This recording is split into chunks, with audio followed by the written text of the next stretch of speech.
get a job for November, December, and layup. That's the plan. So this past since I came back sailing, I came back sailing in 2019. As Carrie mentioned, I sailed from 1981 to 1994. So did Lorraine. She sailed too. Yeah. And in 1993, I started saying, you know what would be fun? We should open a restaurant. So we opened a creperie, a restaurant in Mont Tremblant, Quebec, and we were there for 24 years, which is a long time in the restaurant business. Yeah. But we had a lot of fun. But in the back of my mind, I was always thinking about sailing, and I took every opportunity to talk about sailing.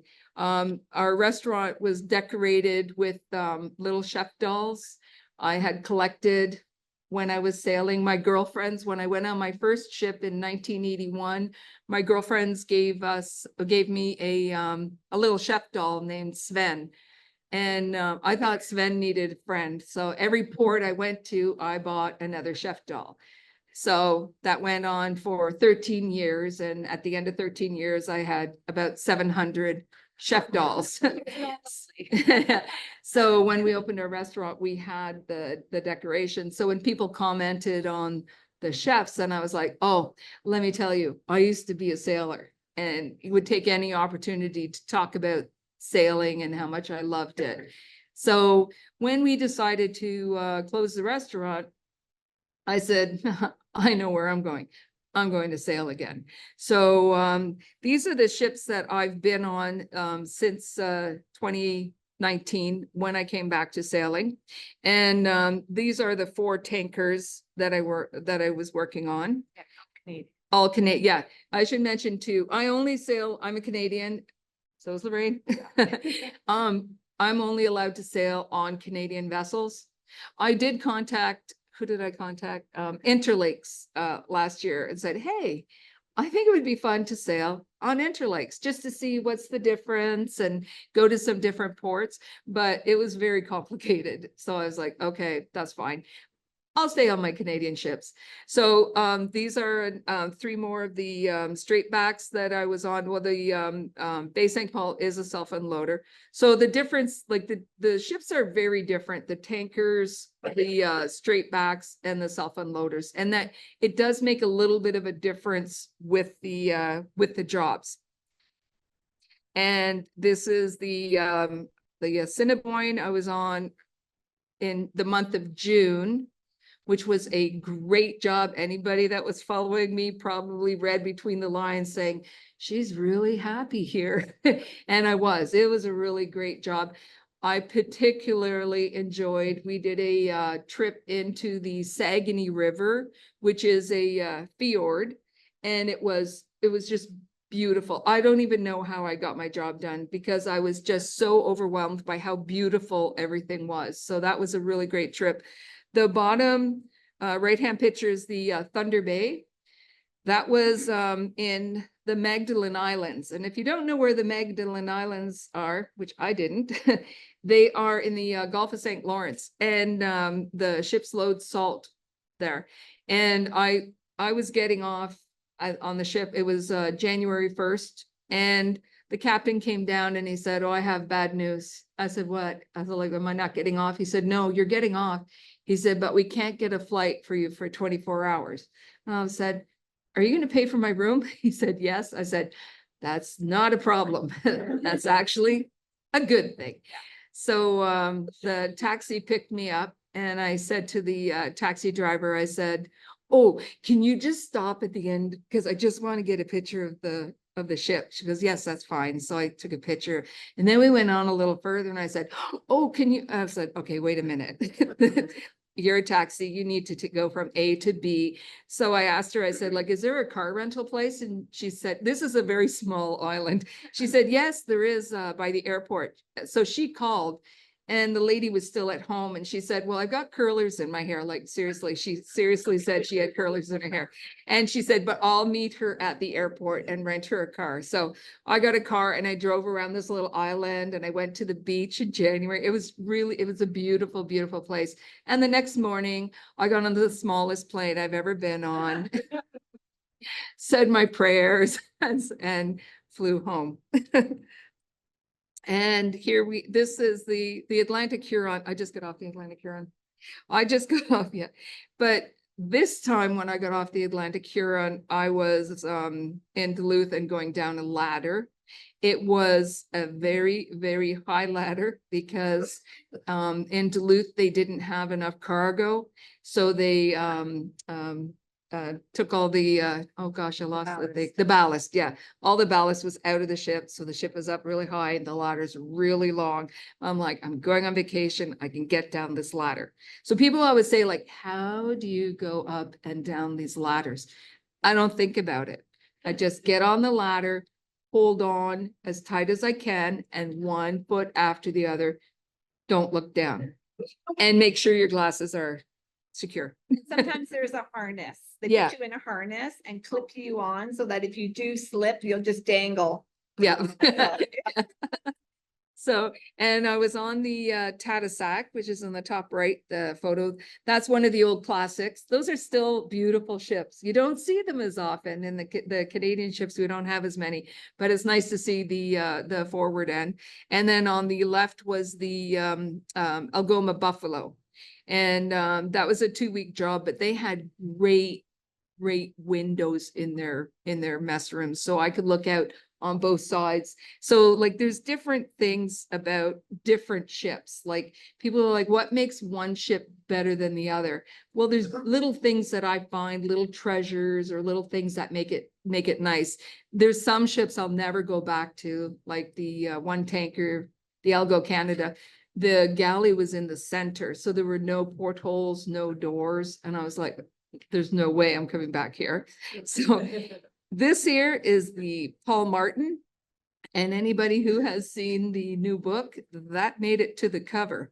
Yeah. So I'll point out a detail. Like One of her favorite ships. it is one of my favorite ships. There is on the boom, here, you can be the pointer lady. Okay. See that little orange bit there? Yeah. So I have a, yeah, on the boom. Yeah. So that's actually 3 people are working there. So I have a friend who I write to occasionally. And I said, oh my gosh, you guys are coming up. Come on out and wave. Because I wanted somebody to wave in the photo, not knowing it would ever land on the cover of my book. But I just thought, oh, it'd be fun to have somebody waving in a picture. He said, we're working on the boom, like we're working here. I was like, okay. So yeah, so that's a little tidbit. When you look at your book, look really closely. I didn't see. So as I said, so with my little PowerPoint presentation, it's the first one. I'm a little out of sequence, but it's true. I did work from 1981 to 1994 as a on the ship. On the left, that is me. I was the youngest chief cook at the time. I became chief cook. I was 26. I had gone to the captain. I had worked my way up. I was porter. I was night cook. I was second cook. And the second cook used to serve the captain. And I went to the captain and I said, well, I bought my knives. I'm ready to go chief cook. He said, really? You'd like to go chief cook? I said, yes, I think that would be great. He said, oh, okay. So 2 weeks later, he said, the chief cook quit. I'm going to promote you. I had never made a pot of soup before. I had never cooked a chicken, but I thought I could because I'd eaten a chicken and I'd had soup. And I'm like, I'm sure I can do this. So I had a lot of cookbooks in my room. So that first day, I remember coming out with a stack of books, how to make gravy, how to make this, how to make that. And I did it. So when we sailed the first time when I sailed, the rules were really relaxed. And our mom and dad used to, that's our mom on the bottom right, on the right-hand photo. That's in Iroquois Lock. If you see, I'm up on the deck. They used to come and visit us at Iroquois Lock.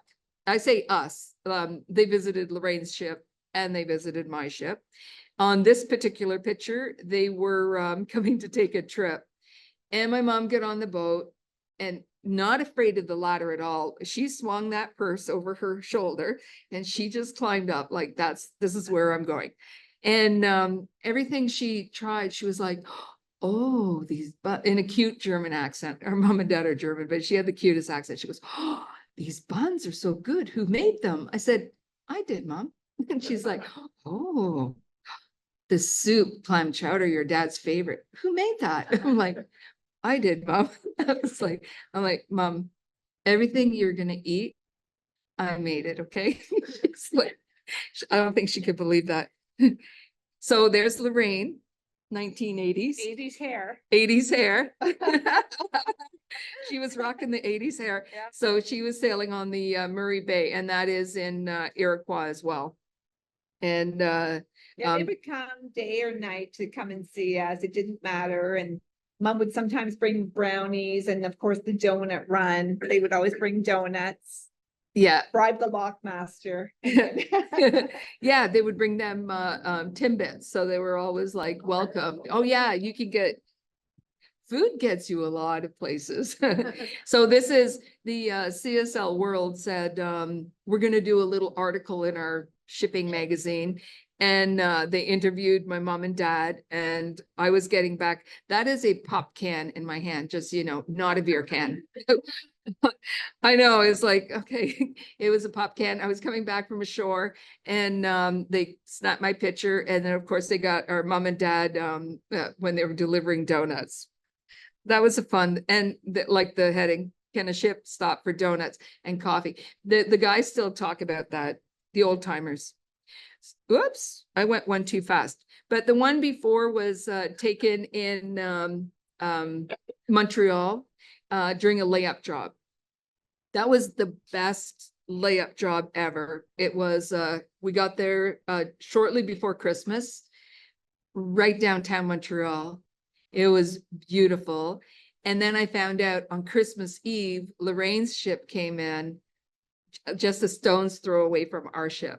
So we would meet every day after lunch, and then we would meet every day after supper. I don't know where we had that energy. Like, Yeah. So So- yeah. So it was a lot of fun. Layup is a more relaxed time of the year. Yeah. Yeah. The deck crew go home. The engine crew is there working on the engines, and it's just it's really nice. We had a lot of fun. So I mentioned that Lorraine and I had a restaurant. This was our first restaurant, Creperie Catherine, and that is were our two most popular customers, our mom and dad. Dad loved our French onion soup. He was always a fan of that. And mom always enjoyed the apple caramel crepe. So we had the first restaurant for 20 years, and then we moved off-site and to this building and had that one for 4 years. But I was restless, and certain things happened that kind of directed us to like, okay, now what? And that's when I decided to go back to sailing. Lorraine did not return to sailing. She stayed home and was helping to care for mom and dad in their senior years. And that made me feel better being away on the ship, knowing that she was there to help them in any way she could. One of the things that I love to do when I'm on the ship is to walk on deck. So that was one of the things I looked forward to doing. When I came back to sailing in 2019, I was on a tanker. You can't go for a walk on a tanker. You can't do anything on a tanker. You can't take pictures. You can't take video, nothing. And you can't sneak around that, because what happens when you share things on the internet, apparently other people see it. And then they ask you, they call the captain and they say, how did she get that video outside? And then they were like, that's it, no more video outside. So I was like, okay, no more tankers. And I think the other thing about working on tankers is breakfast is at 5 a.m., which means I had to get up at 3:30. Yeah, I had to get up at 3:30 in the morning to have breakfast ready for 5. Lunch was at 11, supper was at 5. I was working by myself and there wasn't a lot of time for myself. So I thought, okay, no more tankers. So now I just basically work on straight backs or self-unloaders, and specifically only ships that have a second cook so that I can have some fun. Sleep in. Sleep in. So when I decided to go back sailing, I had to do the life what was it? Marine emergency duty course, which included firefighting and water survival. You might not recognize me, but that is me in a fire suit. And you have to go into a building that has fires in it, and 2-story, and you have to work your way through, put the fire out, and make your way out in order to get your certificate. So I made it through, thankfully, very slowly. They had to let that fire burn a long time, but I made it through. And then to the right is the survival suits. So then they have 1 day in a survival suit in the swimming pool. That was more difficult than the firefighting being in, because it's one size fits all. I'm 5'3.5", and the suits, like you jump in and like your head is up to here and your arms. And so that was survival. So I did that. And the other thing you had to do was first aid. So once I had those certificates, I was good to go. I was asked earlier this evening if I have any professional cook training as a cook. I do not. I am a professional eater. I love to eat, love food, and that's learned from my mother. Passion. The passion. So the sailing world changed a lot in the 25 years from when I left it to when I went back. What we were just talking about, for sure, crew cuts. When I sailed, there was a porter who did the dishes in the rooms, a second cook who did the desserts and took care of the captain's room, chief engineer's room. They did desserts and salads. And served the captain and the chief engineer. Then there was the chief cook who did lunch and supper. And then there was a night cook who peeled vegetables and did things at night. When I went back, there was on some boats a chief cook. That's it. And on other boats, there was a chief cook and a second cook. So when I started back the first 1.5 years, almost 2 years, I did tankers and the ships with only one cook. I liked being able to have my salads match my meals and, do the desserts and do special things. But I did find with sharing my stories online and taking photographs that I just didn't have enough time. So now, like I mentioned earlier, I do only sail with a second cook. And the other thing that's changed besides the crew cuts is that getting off the ship in ports is not easy anymore. You used to be able to get off and just walk ashore, come back anytime, not a problem. But now it's really, you have to go with security. You have to come back with security. Nanny cook, I go into nanny cook quite often on the ship. It's just outside of the Welland Canal. And they only bring you in every 3 hours. So if you're joining a ship, you may have to wait 3 hours just to get from the dock to the dock from the gate. So it's just not fun to go ashore if you can't get in and out easily. When I joined, I think I have a picture. I do, so I'll save that. So those are some of the things. The other thing, people are like, what else has changed on the ships? Well, let me see. It's not as much fun as far as there's not as many parties on the ship anymore. Back in the day, it used to be a lot of parties. Yeah, a lot of fun. But now everybody's too tired working. There's crew cuts, small crews. Nobody has time to do anything except work, sleep, work, eat, sleep. That's it. But that's one of the changes, which I have to be honest, I do appreciate that the zero tolerance is in, because back in the day, I used to be afraid sometimes saying, they're driving, like, they're navigating. I just saw them barely walking, like, so that in 25, I know, that in 25, I don't write about that. That's just for, oh, I forgot about Zoom people. Okay, that's for all of us. So yeah, that's changed. Thankfully, that's a good thing.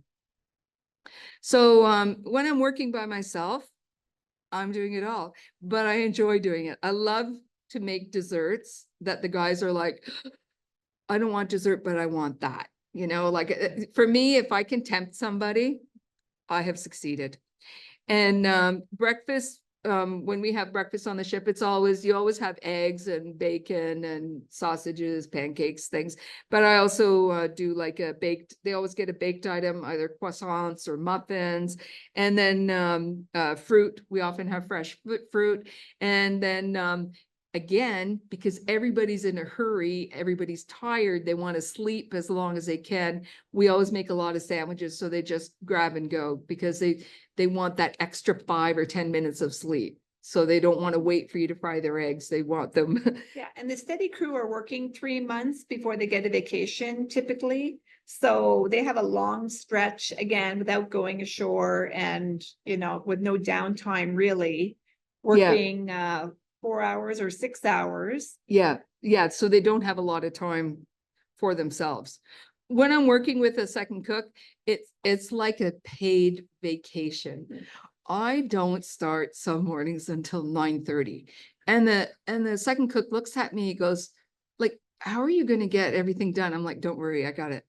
I've got this. I can do that. And he's like, you're making bread? I'm like, yes, I can do this. And I had a captain. There's a lot of very, very young captains that are out now. And I had this very young captain, he was 28, and he was talking to me. And I told him, I said, well, I have to go. It was in the morning. I said, I have to go start lunch. And he said, oh, just let me tell you this one other thing. So we kept talking. And then I said, no, really, I need to go and start lunch. Because even for me, I was getting close to my cutoff time where like I was really going to have to rush.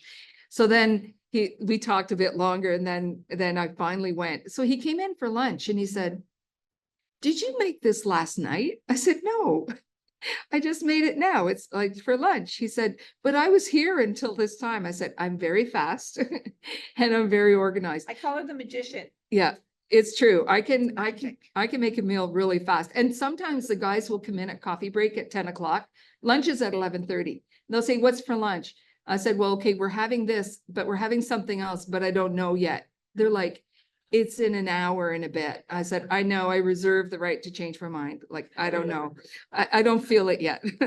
So, and then the big row of plates, again, the guys are like, I'd rather sleep than eat right now. So put a plate aside for me, I'll come. But if I'm making something really good, I'll let them know, and I'll say it's worth getting up for. So then they'll come in and get it. But often they'll say, It's all really good. well, yeah.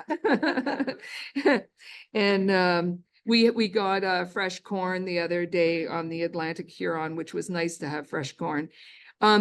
I always like to, when I'm on a ship, I always ask the crew, do you have any allergies? Is there something you hate to eat or something you like to eat? So I always make little notes. And then, do you like your fish fried on Friday night, or do you like it baked? Do you like your steak, or will you eat steak? So I have a few things covered. So, and I kind of feel out what the crew likes to eat. If I make something fun, I always make something neutral. If I make something spicy, I have something neutral.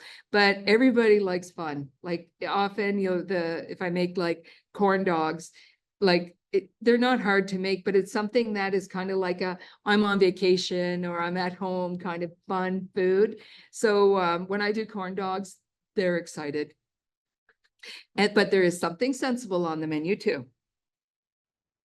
And regardless, if I have a second cook, if I don't have a second cook, if I have time, if I don't have time, I make bread. Because bread makes everybody happy. You can take a very plain sandwich and make it really good with bread. I'm known as the bread cook now. Like the guys come on and they're like, oh my God, you're here. And I was like, but I always tell them, I'm like, lower your expectations, because like It's just regular food, but they're like, oh my God, I can't wait. And even one guy, he came in and he said, he showed me the text that his friend had written to him and said, is she really that good? And it's like, so, but like, oh yeah, yeah, we have a picture of cinnamon bun sundae. So when I go on the ship, I think I mentioned earlier about my luggage weighing 100 pounds. These are all the little gadgety things that I bring with me to make my life easier. And it's heavy and it's cumbersome, but it makes my job really easy. Lorraine helps me. Yeah. So that's just a collection of the things. I bring my own food And you got new processor. suitcases with wheels. I got new suitcases. I love my new suitcases. You know, the kind that you kind of ride along that you don't have to like pull. Love it. So this is the one of the galleys in the Niagara. Notice the product placement of the book on the counter. I actually, in all honesty, I use my own cookbook. I have too many recipes now to keep them all in my head, or perhaps it's an age-related thing. I'm not sure I'm ready to admit that, but I do use my own book because the things that I make for the crew are in that book. So I'll flip through, or I also use it for inspiration because sometimes I'll think like, oh, what should I make? And then I'll flip through and go, oh, we haven't had that in a while. So then I'll use that. So the Niagara was a nice galley. They did not have a big mixer. So I had to make the bread by hand, but it was a nice bright galley. Big things are convection oven and big mixer. Yeah. So this is one of the newer CSL boats. This is where I was working by myself. And if you see when I see this picture, it makes me think, so right in the front is the fryer.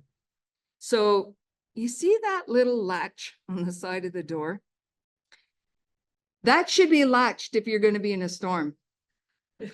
And if you're going to be in a storm, it would probably be a really good idea not to have the old oil in the pail underneath.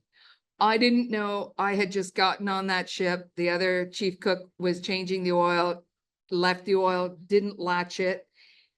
It happened during the night when the captain was in the galley. And he said he was not happy. And not my fault, but he was not happy. But he was able to just say to somebody, okay, go clean that up. But what happened in the morning when I came out, I was like, you know, when you know somebody's been, you're like, something's happened here, but I couldn't quite figure out what it was. And I was like, oh, something happened here until we were rolling and the oil that had gone under the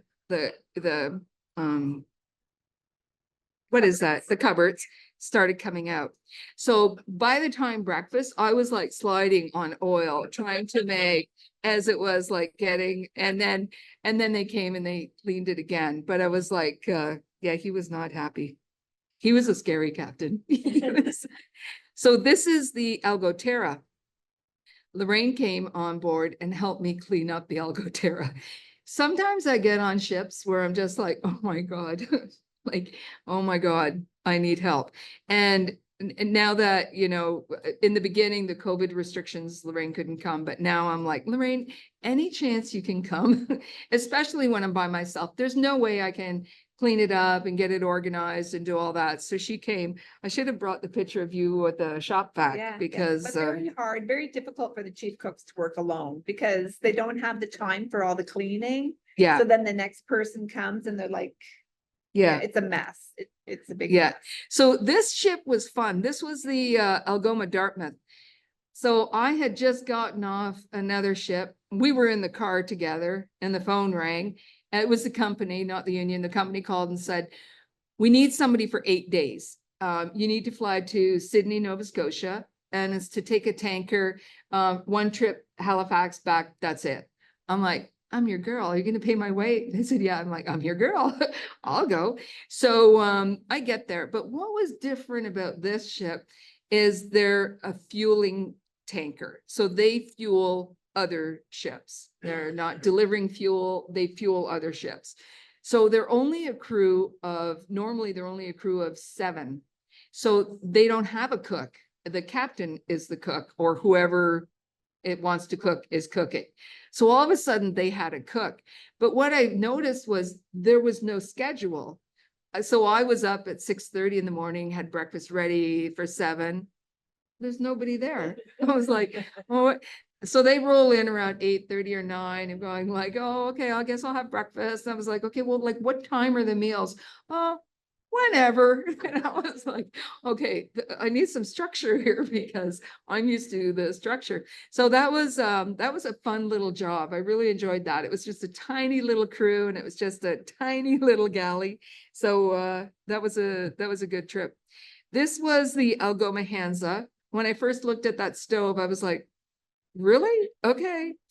It worked quite well. So and I really liked the big windows on the Hansa. That was a nice touch. So joining a ship, it can be day or night, can be rain or shine, it can be anything. So this, Lorraine is often there to bring me to the ship. So this was in the Welland Canal, Lock 1. I was supposed to join the ship in Hamilton, but the other ship I was getting off. So I had taken a 3-month job, and because I'm a relief cook, I was supposed to go to 3 different ships and relieve each cook. So to coordinate getting off one ship, getting on the next ship, sometimes it doesn't work. It did not work this time. So I just missed it in Hamilton. It takes 3 hours for the ship to go from Hamilton to the canal. I said, okay, I'll get it in the canal. So the company provides a car, but the car doesn't wait with you.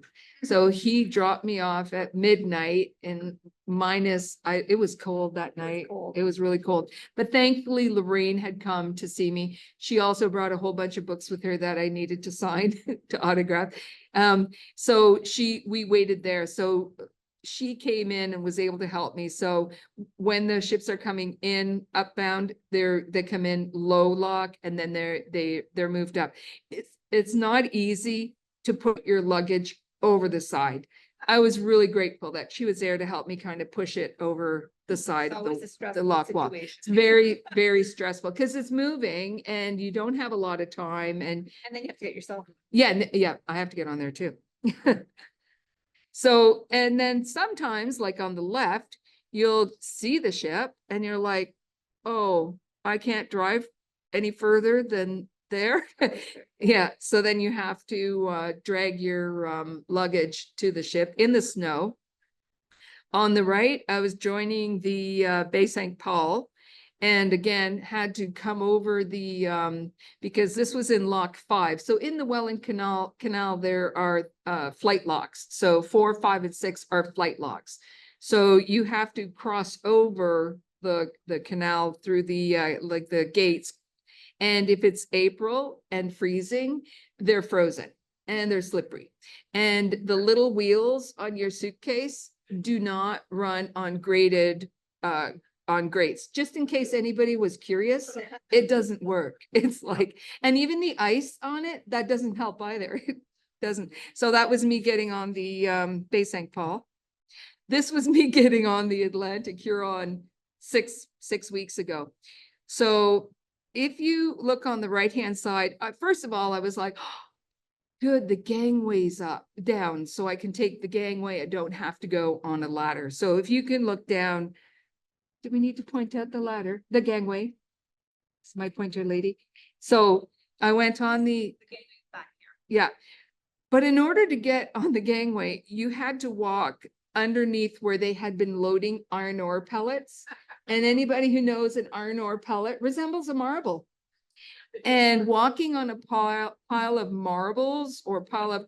So the gentleman on the left in the blue shirt, that was the second engineer, he was joining. I held on for dear life because it was really slippery. It didn't look like the piles were very big, but they were very slippery. But I had been on the Atlantic Huron before. They were so happy that I was coming back that they practically lifted me and carried me back to the galley. So I was like, thank you. I know. They just didn't want me to fall or break something before I made the bread. Oh. Uh-oh. Where's Chris? I touched something. Oh, wait, maybe I can do this. Hold on. She's a button pusher. I am. There we go. Button pusher did it. Okay. So, oh yeah, so what I did was like, for my first power presentation, I just like took photos that I thought you might find interesting or that had a little bit of a story with them. So this particular photo, I am holding a case of peaches from the Niagara Fruit Belt in Ontario. And we were, I say we because the third mate and myself were joining the ship at Lock 1. And they were going to be a little late. So the captain called us and said, there's a little fruit stand just down the road. Why don't you go bring us go get some peaches and some plums and some, I'm already carrying how much luggage, but please bring some more. So we went and got more, some fruit to go along. And then of course, like the lock, you're looking down, like the ships are coming up, you're looking down, and then they put a little gangway across, and it's not bad if you're one person. But sometimes you're 12 people that are trying to get off, like 6 off, 6 on, and then as the boat's going, the gangway. So like I always try to claim, look, I'm please, can I go first? Ladies So first. ladies first. I'm the cook. They usually let me go first. And that you brought potatoes before. Oh yeah, I got a picture of Oh, you that. do, okay. Yeah. So this picture was on the tanker on the Hansa. Tankers anchor a lot. They go nowhere fast. And I was sharing a story with somebody earlier. I was supposed to join a tanker in Nanticoke. And I watched marine traffic and to see where the ship was going. And I was okay, well, oh, wait a minute. It's turned around and it's going to Sarnia. I was like, oh, they probably had a change of orders. So I'm like, okay, well, I'll go to Sarnia. So then I was like checking a few hours later and they were like, and they turned around again on their way to Nanticoke. And I was like, seriously, can they not make up their mind where they're going? So I asked the first mate, I'm like, can nobody make a decision here? Like, where are you going? He said, it's the price of gas. He said, we're carrying $9 million of fuel. If the check hasn't cleared, or if the price of gas is better to go over here to buy from over, that's where we're going. And I was like, oh, okay, I get it. But sometimes you'll sit at anchor for 6 days. So that's what happened in this picture on the left. We were sitting at anchor down by Sorel Tracy, waiting for fuel to come from overseas. And we were going to load. So it was coming up to crew change. And they said, if you go down the gangway, you can go home. I'm like, okay, I'll go down the gangway. Like, I'll do it. Onto a boat. Onto a pilot boat. So you have to go down the gangway, get onto that little boat, and then they take you ashore. So it's like walking down over open water. So it takes, and on the side, it looks like they're like rope ladders, the rope rails. So they're not really, they wobble a bit, but I was like, it's always that last step, but I made it. So, and then they tied my luggage and I was like, please don't let my luggage fall into the water, which I'm always afraid my luggage is going to go in the water, always. So going to a ship, it's hard to hide a ship. They're big, so you can see it and you're like, oh, it's just over there. But how do you get over there? Like a lot of times it's not as easy. So this Lorraine took me to join the Atlantic Huron October 31st. It was Halloween, remember? Yeah. And we were like, oh, there it is. Oh, but how are we going to get there? So we finally found our way to get there. Oh, it's not at a dock. Oh, okay. So I have to get into a punt boat, this little boat down here. And get on the 100 pounds of luggage. yeah. So, and it wasn't even so bad, the boat, but the rocks that you had to crawl over to get to the boat would like, I was screaming because you'd step and it would rock. And I don't know if anybody saw the way I walked in, like I have a bad ankle. This was not, but they were so nice. So the guy that drove me was so nice in the little boat. And then they lower a line over and then pull your luggage up. And I'm just like, please don't drop it. Please don't drop it. So made it up. And what was funny about this was when I got off 3 months or through 30 days later, it was at the same place, and I had to take another boat to get back home again. So this was the guy who helped rejoice the fact that I was able to, and it was funny because I could not make the step from the bottom of the little boat up to the seat. I just couldn't do it. So all of a sudden he just like, and he just picked me up and put me up. I was like, thank you.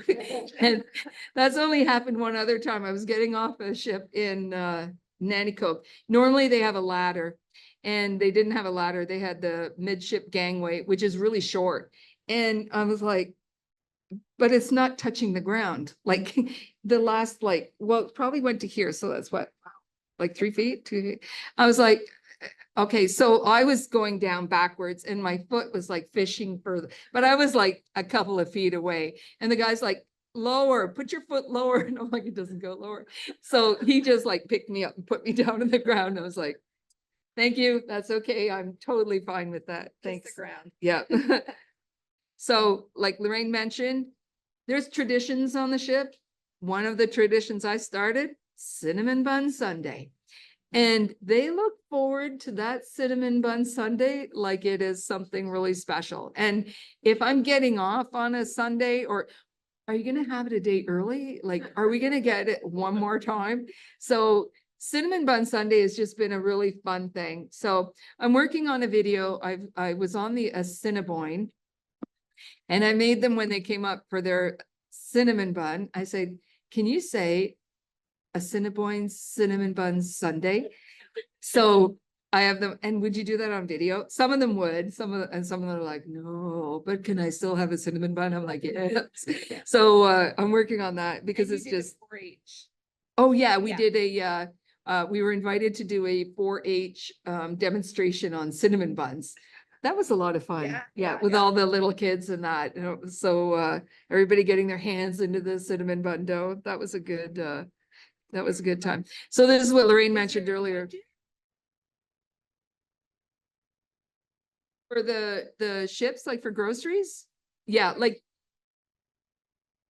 oh, they pay us for that. Yeah, yeah. He has the captain has a petty cash for those things. Or like here, I was joining the Thunder Bay. When I got off that little Algoma, which one was the one? Dartmouth, the Algoma Dartmouth. I got off in Halifax, and I was going to fly home, but then I got another job that was leaving out of Dartmouth, which is just across the harbor. So I thought, I'm going to use my travel money, and instead of going home, I'm going to stay in a hotel in Halifax, have a little vacation, and join this ship. So that's what I did. So the day I was supposed to join the ship in Dartmouth, the chief cook messaged me and said, we don't have any potatoes. Can you bring 40 pounds of potatoes with you? Sure, I can. It's like, I'll just add that to my 100-pound bags and bring. So I brought potatoes with me. And here, when we were at anchor on the tanker, we get groceries. So groceries come every 2 to 3 weeks. We order every 2 to 3 weeks. Doesn't mean we're going to get them, but we order them every 2 to 3 weeks. So we were at anchor, and I was counting eggs. I was down. I said, okay, Captain, like in 2 days, we're going to have 1 egg left. Like, we need groceries. So the groceries came by boat. They don't usually come by boat, but in this case, they did come by boat. And as far as like the amount of money you can spend depends on the ship you're on. The tankers, because the cargo is really, they carry a lot of cargo, or the dollar value is high, they're pretty easy with the budget. Some other ships are tighter with the budget, but in general, it's a dollar amount per person. The Atlantic Huron, they had 25 crew member. My budget was $19,000 a month. So, which was really good because I can do a lot with a little. So that's kind of what it looks like when the groceries come in. They all come in at once, and then you have to put them away. So this is what your fridge looks like before the groceries come. And there's the freezer, which has, that was the Spruce Glen. That was a big freezer. Huge. Yeah. Oh, so, and this is my little mishaps. One of the guys said, can you make pretzels? I'm like, I've never made pretzels, but yeah, I'm sure I can. I was like, how hard can it be to make a pretzel? Well, I don't know if you can make out the mess behind the pretzel. So with a pretzel, I don't know if you've made pretzels before, but you put them in boiling water with baking soda. It is not a good idea to put a half a cup of baking soda in boiling water. I'm just gonna say that was not, do not try this at home because it went everywhere, like everywhere. And I was like, okay, the science experiment gone wrong.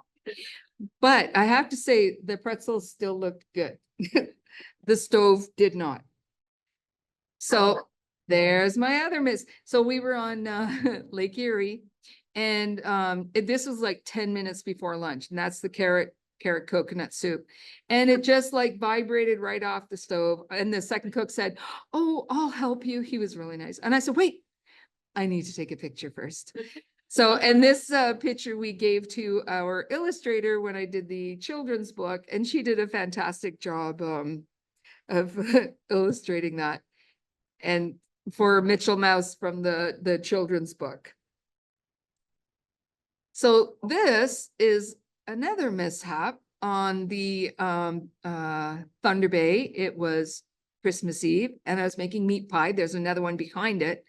So when you're rolling, the meat pie slid right out of the stove and down in front of the door. So I was like, oh my gosh, how am I going to get this out? Well, first I'm going to take a picture. And then I'll think about how am I going to open the door and rescue this pie.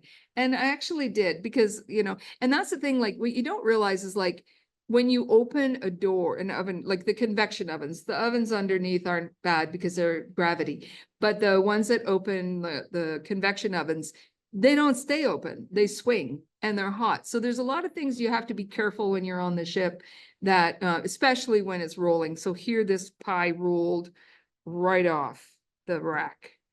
And this on the left is what it looks like after a roll when you don't know it's getting. So this was a rogue roll. It was really kind of calm that day. And they saw it coming in the wheelhouse, but they forgot to call me. So I had a big pot of corned beef and cabbage on the stove. So what happens when it really rolls, the pots, and it doesn't matter how big they are, they start to slide. And of course, the liquid goes ahead of the pot. So I was like trying to hold on without burning. And thankfully, one of the guys came in. He was dressed from being outside, had his rain gear on and his gloves. And I said, can you grab that pot? And he put it in the sink. And I changed the menu from corned beef and cabbage to sandwiches. But the next day, I was like, didn't I have a head of cabbage? I didn't use it yesterday. Like, where did that head of cabbage go? And I started looking and there it was underneath the cupboard. It had rolled off the cupboard, but I didn't notice it until the next day. It was like, oh, there's my head of cabbage. I knew I had one. If you're making coffee, you may want to secure your coffee cup in the Keurig because you might lose it if not. On the right is the, so the fridges don't fall over if you're in a roll. So they put those in to secure it. Why do I do this job? So we have regular boat drills when we're on the ship once a month. Every 2 crew members or 3 dress up in the fire gear. So everybody is familiar with what they need to do in an emergency situation. And then you go to your muster station. I'm the chief cook. People like to be in my raft. They think I'm bringing food, but what they don't realize is like, I'm sorry, if there's an emergency, I don't think I'll be making food or bringing it. Bring a picnic. Yeah, but they often think, well, you'll have food, won't you? I was like, I don't think so. So this is the only marine accident I have been in. I don't know if you can make out the bow of the Peter Meisner. And on the right is the Saguenay River. So I was on the Peter Meisner. It was weird. I got on that ship and I didn't feel comfortable. There was something about it I didn't like. And I was like, look, it's 30 days. You can just do it. So I was like, okay. So I was serving supper, and that was back when we were 4 in the galley. This is in 1988. And I was serving, I had a bowl of soup in my hand. And earlier that day, we were coming down the St. Lawrence River, and I thought, oh my gosh, we're going to roll when we go into the Saguenay River. But we made the turn into the Saguenay River, no roll. And I thought, great, we're in this river. It's going to be smooth the rest of the day. And I had this bowl of soup in my hand, and then all of a sudden it was like this crash, and it was just like, oh my gosh, the alarms are going. By the time I turned around, everybody was gone. So I ran to my room. Back then I could run. I can't run anymore. I ran to my room back then, got my life jacket, my survival suit, and went out on deck. And there's this rock wall. I was like, oh my God, we hit a mountain. So it was, when you go east of Montreal, you have to take a pilot. In the winter, you need to take 2 pilots. The pilot said hard to port. He really meant hard to starboard. So that's what happened there. But they pumped the ballast in the stern. They brought her bow up, and we were okay to limp our way to Port Alfred. We unloaded, and then my job was over. So the ships, like the Canadian ships as well as the US ships, we sail well into December, into January. So I've spent many a Christmas on board. I usually, when I go, Lorraine and I, we go to Walmart. I love those little gel stickers because they don't weigh a lot. You can put a lot of them in your bags. I love stickers because you can decorate. It doesn't take a lot of room. So on the table, it's paper towels that I made a paper towel tablecloth with stickers because, and just to create a little bit of ambiance. So usually Christmas, you try to make some specials just to make it as nice as possible. And usually the company says, okay, you can order a few extra things that we don't normally get, like lobster, prime rib. And this was on the Thunder Bay. And on the right, I was on the Paul Martin, and a lady had sent me a Christmas package. I got a few Christmas packages. In one of the boxes is a Christmas tree. And somebody else had sent 25 little stockings. So each of the guys would have a little stocking for Christmas. So it's fun to go by the Detroit River and get the mailboat. Like that's a lot of fun. It's a treat. So that's me, 1987. I was very young. And I was second cook here, and we were in Owen Sound, and they did a little article about Christmas, about being on a ship for Christmas. So they were like, where's your Christmas decorations? And I said, well, I have a tree in my room. So they said, go get your tree. So I brought my little Christmas tree out for the decoration. So that was, I've spent, of the last 44 Christmases, I've worked 42 of them. If not on the ship, at the restaurant. And so when we had our restaurant, we were on the show, You Gotta Eat Here, which is a lot like Diners, Drive-Ins, and Diners, Drive-Ins and Dives. Yeah. Yeah. So I was on the Algoma Hansa, and our episode came on, and I was like, oh my God, I have to show somebody. Not a soul. Nobody. I looked everywhere. There was not one person that I could show. I was like, well, I'm going to take my picture just to prove that it's true. I was like, I'm on TV. Look at me. So, and I did, when I was on the Hansa, because I was working there 30 days on, 30 days off, I did bring my crepe grill, and I kept a few fun things so that I could make extras. But when I'm just doing relief jobs, going to a lot of different boats, the crepe grill stays at home. This was fun. I was on the ship, the blue ship is the Algoma Hansa. The red on the left is the Algo Canada. So I got a job on the Algo Canada, and I had been on the Algoma Hansa. Dialgo Canada had no groceries. And I'm like, I know where we can get some of the Algoma Hansa. So I went over and I asked the chief engineer, can we go shopping in your dry store? He said, yes, help yourself. It's the same company. So yeah, help yourself. So I said, I'll make food for you. He said, oh, okay, that's good. Then please help yourself. Maybe something from the freezer. So this is our little, I don't know if you can see the pail. That was our little way of sending the food over to him, so we didn't have to go down the gangway. So I would call him and say, okay, your dinner's ready, and I'd put it in that little pail, and he would like pull his supper up on in the pail. So this is in this made me laugh because we were in Charlottetown, Prince Edward Island. So that's an island. And it was, when was 2 years ago? In July. Yeah. And in 2023, whenever they were having a real problem with getting your luggage with you and a plane to arrive at the same time, same day. There was a real issue with luggage. And I said to Lorraine, I said, I can't get on a ship without all my stuff. Like, I can't cook without that stuff. Like, what am I going to do? She goes, okay, I'll drive you. So she drove me the 14 hours to Prince Edward Island to join this ship. Thank you. Yeah. So it's, Chauffeur. yeah, it's a really small little dock, and it's right downtown. So it's really fun to be there. But I really enjoyed seeing the yellow dump truck come around, and they would go underneath the blue funnel, get a load of stone, and then keep going. And if you see, there's a guy up on the top because the stone got stuck. So they had to use this poker to try and get the stone moving again. But my day was spent like, oh, is the yellow truck back yet? Oh, here he comes. There's his turn again. This was fun on the Algoma, because I was on the Algoma Hansa for over a year.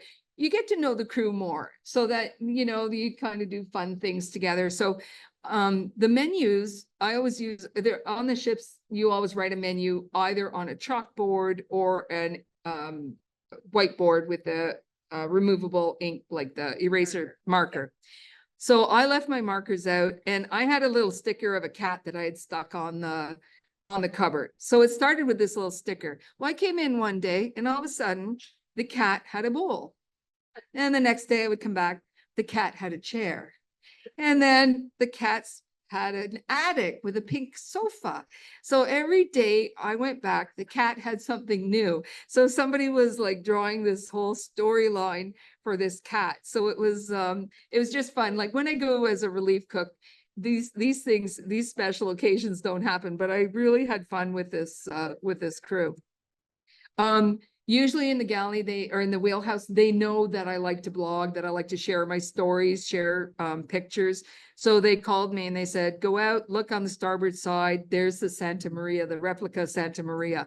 So I was grateful. They do often call when we were in the Saguenay River, they were like port side whales. So I went, and so it's just like they know, and they're trying to, or they'll say, there's somebody who's wanting to wave at you. Will you go out and wave to them? And I'm like, okay. So the ship, the little boat on the left, our father used to do entertainment, play accordion for the guests. So whenever we see them, they always call me and say, come on out and wave to our people. So I usually go out and wave to them. And then our mom and dad used to have a condo on the river. So the captains would salute them, and mom was waving an Algoma flag. And I went to the wheelhouse once, and they said, you work so hard, let us bring you a chair, and here's some binoculars. And they took really good care of me on there. That was a lot of fun. That was a good job. Always loved the Paul Martin, and there's Bolt Castle. Thousand Islands is really beautiful to go through the Thousand Islands. Always enjoy when it's a day trip. This is in Sorel. We were all waiting for the fuel ships to come. That was a long, yeah, I like that picture. That's, and there's Lorraine on the ship, and that's our mom. So this is how my mother dresses for a cement plant. Strappy sandals, you can't see them, but trust me, there's strappy sandals, her purse. You can't see, but she has lipstick on. Earrings that match a necklace, I'm sure, and a beautiful dress. Like, yeah, she always looked good, even in a cement plant. She was.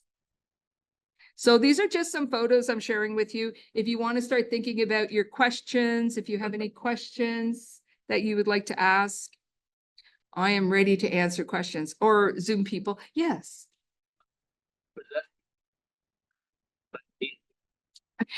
Okay, originally, okay, I was working in a bar, a restaurant bar, and a gentleman, oh, I have to repeat the question for the Zoom people. Why did I start sailing?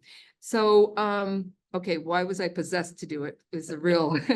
So, this gentleman used to come in the afternoon and he goes, oh, you're done high school, so what are you going to do now? And I said, well, Lorraine and I, we're going to go over to Europe. We put $100 on a trip.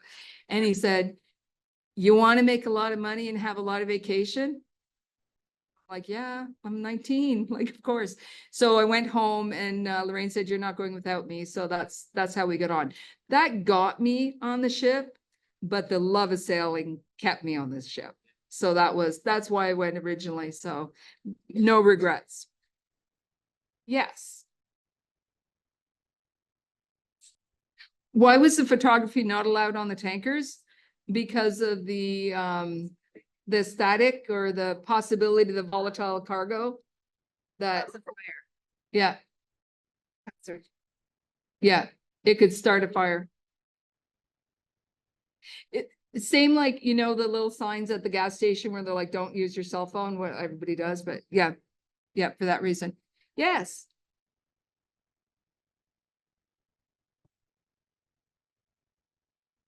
The largest number of people I had to cook for was probably 32, but that was back when we were 4 in the galley.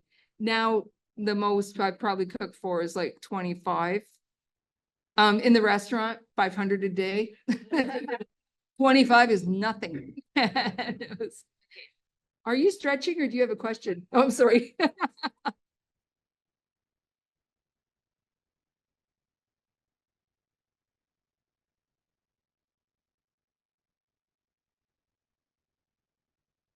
Okay, the question is, if I'm the only cook, do I do all the dishes and all the cleanup by myself? The answer is yes. And I use every single pot, pan, bowl, spoon, tongs. I use them all. Like that is I use a lot of dishes and then I wash a lot of dishes. I will though, when I'm by myself, ask the guys to help with the garbage because that's usually one of the more difficult and to clean the floor. And usually because I make bread, they do.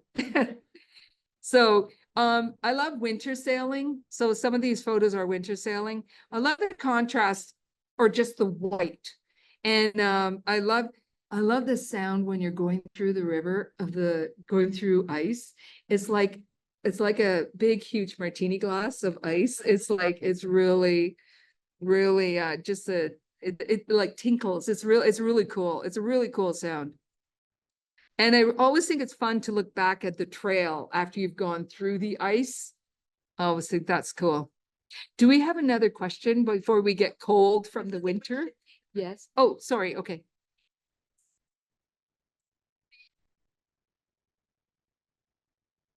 Okay. Some of the favorite meals that I prepare for the crew. For sure, not everybody, but really popular is butter chicken.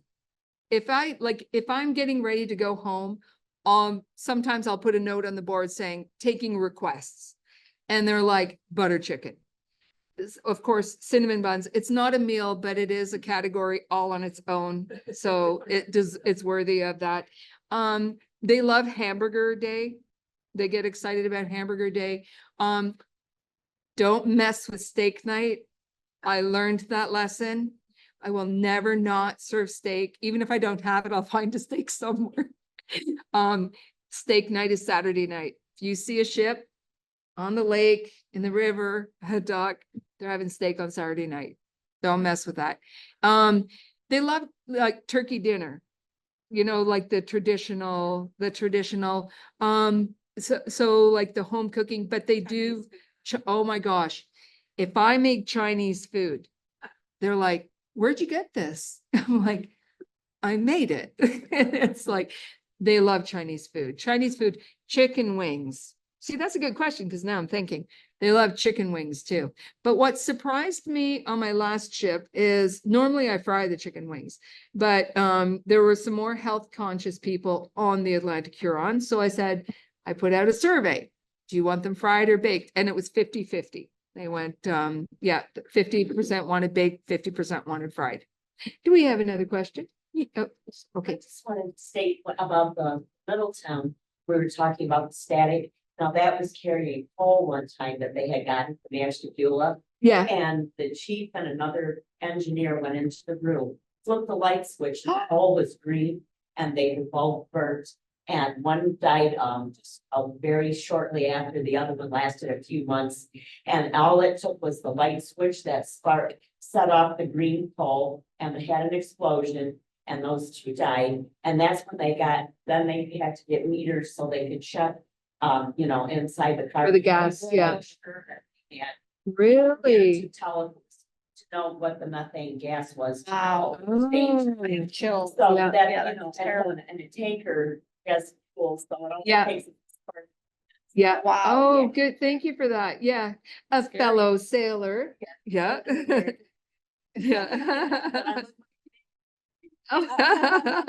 Yeah, and for sure, those are the things like technology too, because now like small spaces, like when we have our boat drill, they're always talking about small spaces, take your I don't know what the technical term is, but their readers like making sure that the air quality is good, don't go down unless you've got good air quality. So that's all changed.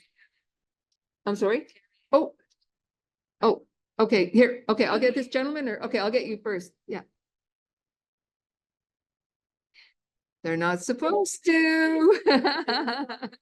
It's zero tolerance now. Back in the day, that was a totally different story.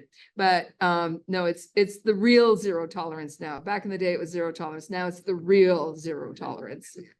Okay, Carrie, ready.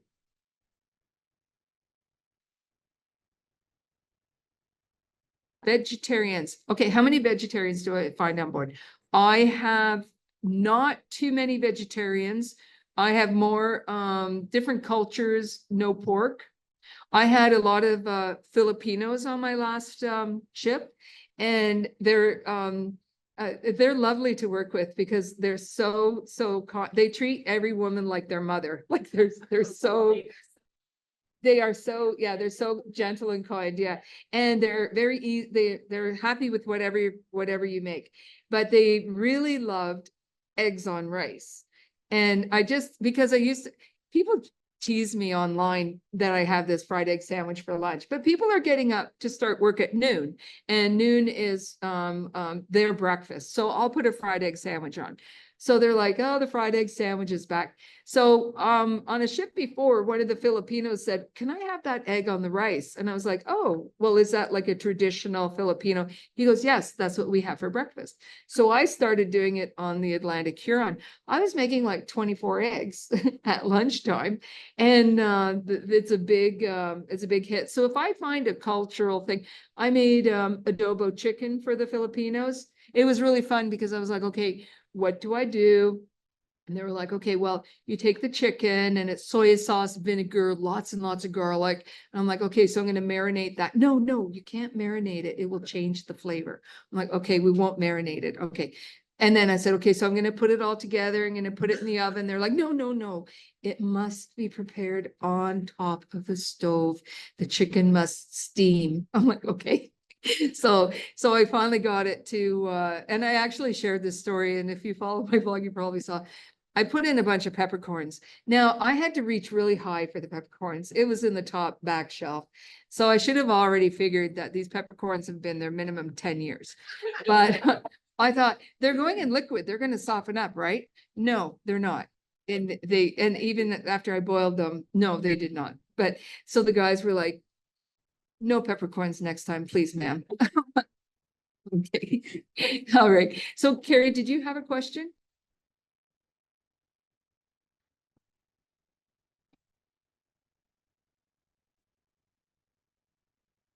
Okay. Anne has asked, am I the only woman there? No, there are a lot more women on board. This past year, I sailed with 3 female captains, which is really cool. I've sailed with a female chief engineer, mates. On the Atlantic Huron, there was a female wheels woman, and there was a fourth engineer was a female. So there are a lot more women on board. But and cadets. But I still do occasionally, I am on a ship where I am the only woman, but more and more there are more women sailing. So you have another question? Oh, okay.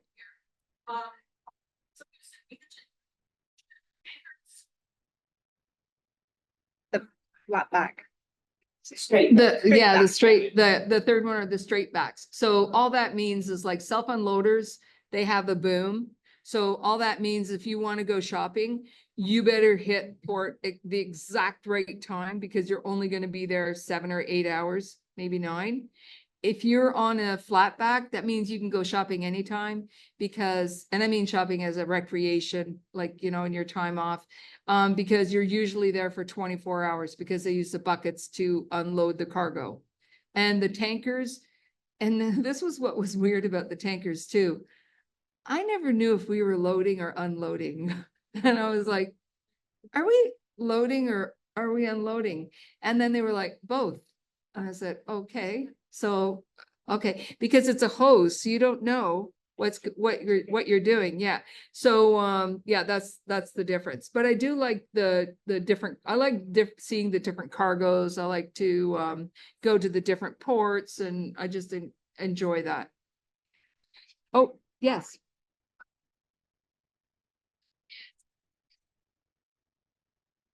Hey, do you have any pictures? I might have a picture. Let me see. Let me see what I have. I'm going to go through a couple. Oops. Uh-oh.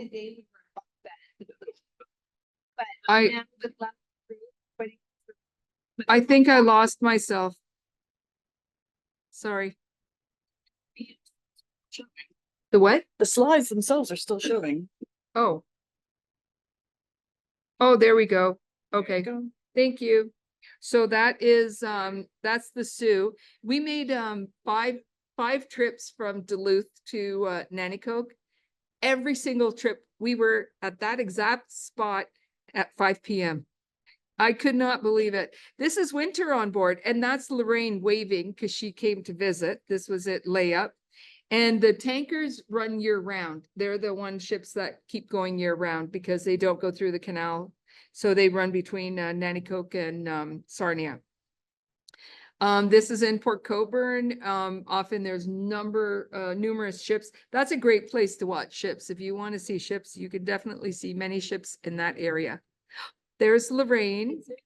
She was helping. Whenever Lorraine comes, she helps, and we have so much fun. Yeah. That's a good time.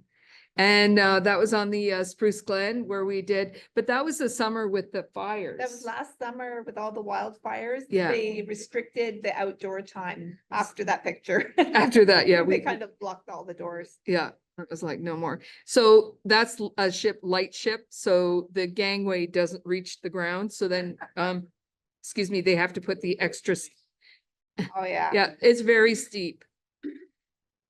And that is the happy girl who's going home. And the other is the Paul Martin. So when they're light ship, it's a totally different experience. And when you're layup, it's just like it's like a shore job. It's really fun. And we get snow like everybody else. That's in Prince Edward Island. I actually really like that photo. That's why I put that there. I thought that was cool with the church steeples. That's the Johnstown Bridge, which is close to the area where Lorraine and I grew up in Brockville. There's no filter on this picture. It really was that pink, which I thought was kind of cool. That's the Algoma Hansa. That ship was sold and it is overseas now. That is the Algoma Hansa. Yeah, just like, and I think with the sailing, you get the most spectacular skies. So, okay, did you have another question?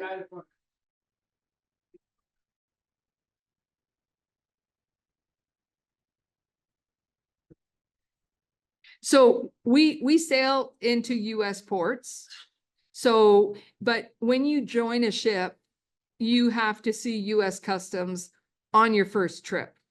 So if you're a permanent employee, a crew member, you only have to see customs the first time of the year. Because I go on so many ships, I have to see them every time. And sometimes they're like, I'm not going up that ladder. You come down. And I'm like, oh my gosh. So there was one ladder that was so high. Even the second mate said, oh my gosh, this ladder is really high. I said, like, can you just like look at my, like, can you just like look at my passport from here? And they let somebody take it down for me, look at my passport and then send it back. But in general, they come on board. And then because I got off in the US, I had to be cleared by customs to get off the ship in the US. So we do travel in US. What we have to do is, because we travel in different time zones, so you have to set your cell phone so that it doesn't change with the time zone because we work on our ship's time. Do we have any other questions? Oh, comment about the rooms. Oh, sorry. Yeah, you had asked about the room. Yes. Yeah. Okay. Am I in charge of ordering all the groceries? Yes, I order all the groceries, and I've been doing it so long now that it's fairly easy, and I'm very good with my budget because I make everything from scratch. But she, fresh food. Yeah. And herbs and things. They get it fresh. Yeah. Yeah. Yeah. Bed. And with the accommodations, we all have our own room, our own bathrooms, and that's basically it. So just real quick, we've got I wrote my first book. In the first book, I talk about how I started sailing and the recipes for my mom and dad, and the basically what I cook for the boys. I do use this cookbook on board. I wrote a children's book. I wanted to do that for 40 years. So I finally had that dream come true, and we found a really great illustrator. So we did that. And more recently with the Paul Martin, and now we know that there's People on the Boom. That's got the most recent,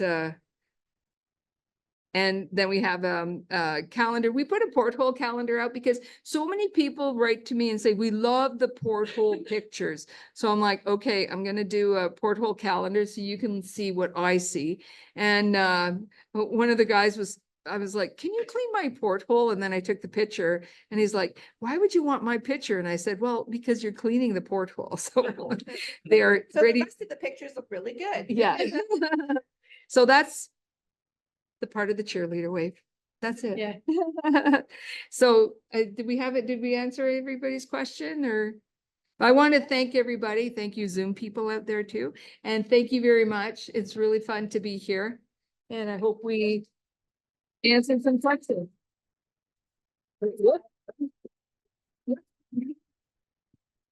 All right. Thank you so much, Catherine and Lorraine, for being here. This has been a lot. I hope everybody thinks it was as much fun as I thought it was.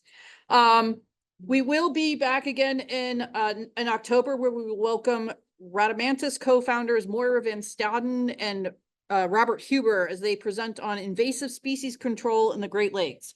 Uncrewed smart traps to the rescue. So we're going to start talking a lot about how we're trying to clean up the Great Lakes from these. Thank you again to Larry and Karen Bettcher for sponsoring our fall lecture series. And please don't forget, if you aren't members, now is a great time to join, either if you're online, nmgl.org/membership. If you are here and you are not a member and you wish to buy a book, you will also get 10% off your book tonight. So be sure to check it over there. As always, thank you for all of you for being here tonight. Stay healthy and safe, and we hopefully will see you guys again in October. And have a great night.